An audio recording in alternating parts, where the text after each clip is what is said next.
So we're going to talk a little bit more about PMS, and really that tagline that's given to that luteal phase, so premenstrual syndrome. Like, how do you define it? And it is different for different women, you know, and what might show up, but talk a little bit about that. Yeah, so one, I want to reiterate again that it's not normal to have these symptoms. There are signs of something deeper that's going on, maybe a deficiency or just something else. So PMS, there's 4 different types. That's been labeled. PMS-A is more anxiety prone, PMS-D more depression prone, PMS-C when women have cravings, and then H is where there's water retention, so that bloating that I was commenting on. So often what's happening is after ovulation, as the hormones are declining, like your estrogen's declining, progesterone's still pretty low, and then the week before, your progesterone's supposed to rise. But when that doesn't happen, it's not going up because of the various reasons we talked about last week, then these symptoms start to show up, whether that's breast tenderness, the mood swings. Some women stay sad and move from like sad to anxiety, or irritability, frustration, even rage and anger can show up. So there's a lot of changes in the mood. And then there's also changes in our behavior in regards to like cravings and food intake. Often women are craving unhealthy carbs because it's bringing some level of comfort. So that's happening. So for some women, their sleep cycle also shifts. There's more insomnia right before the period too, like about a week before. There's also challenges in the immune system. Some women will feel that their immune system is lower, so they're catching colds a bit faster during that time. Some women have migraines a week before, migraines, headaches, aches and pains, just more tendency towards being clumsy. I did a post on this a little while ago. It's like just not catching things like you would before, or like you're losing your grip. Like there's all these like little things that show up that maybe weren't there 2 weeks before, just because the hormones have changed now. Yeah.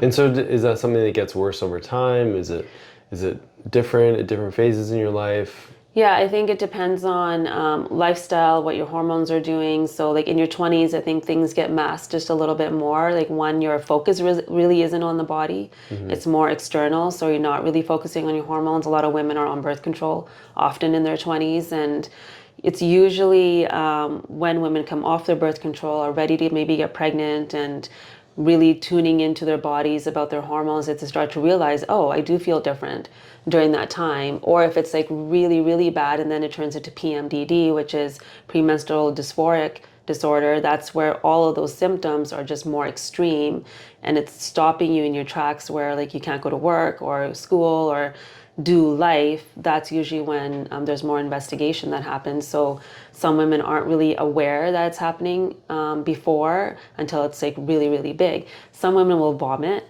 and get really sick and like nauseous. So when these things are happening, often women are going to their doctors and saying like, this is happening to me every month, like something feels wrong. But the only solution they're given is the birth control pill. Or pain medication. Yeah. So, or an antidepressant, so this is where the challenge is, when there isn't an understanding around that hormone progesterone and how it's changing, that there are different solutions to it. Yeah, that's wild. I mean, just to think that, it takes maybe decades to really start to appreciate this. It's maybe subtle at first, and then it's masked by birth control. And it's really highlighted in perimenopause. Like you can't ignore it anymore. You could ignore it up to probably 40. I would say 35 is really when it starts to get highlighted. But after that, you can't ignore the different things that are happening.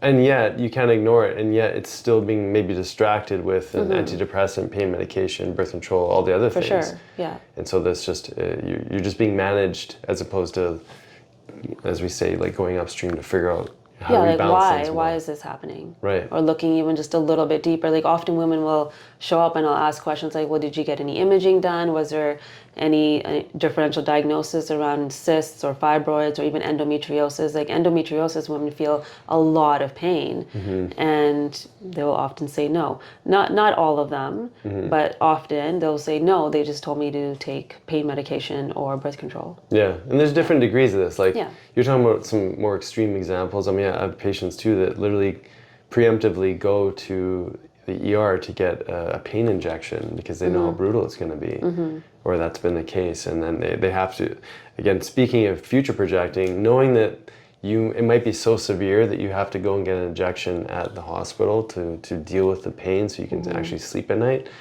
Like these are huge. And so this isn't all women, but it happens to enough. Yeah. And like you said, it can be subtle because maybe we're disconnected or there's being masked by medications, et cetera. But eventually your body will speak loud enough that you have to do something about it, right? Any patient stories that you want to share? I mean, that was sort of a quick one I just shared about someone having to go and get a pain injection, but... Yeah, I'll share one. She's in her 20s, a student, and came to me mainly, like she just said, I have PMS. Like she was very aware that every month her outlook around her boyfriend, around herself, around life, like she was feeling just really anxious, too depressed, like these ups and downs with mood swings.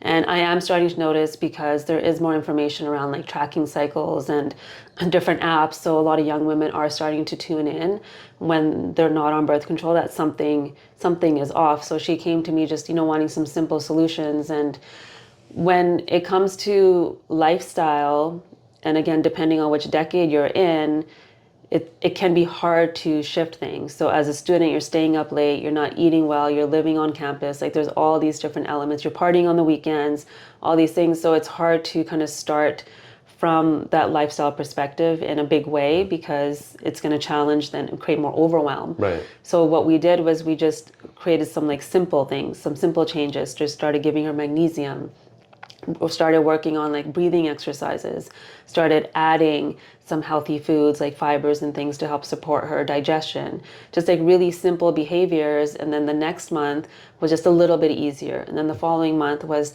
even more. But what happened in that process is she started to learn that, oh, I do have power over this. Like it doesn't have to control me. The more I change, the easier it becomes to manage. The more I like look at how stressed I am and make some changes, the more I sleep, like all these like little things. And she started to notice, oh, I can actually change this. And then just that was huge, because then she didn't feel a victim to her body and her period, and she wasn't afraid of it anymore.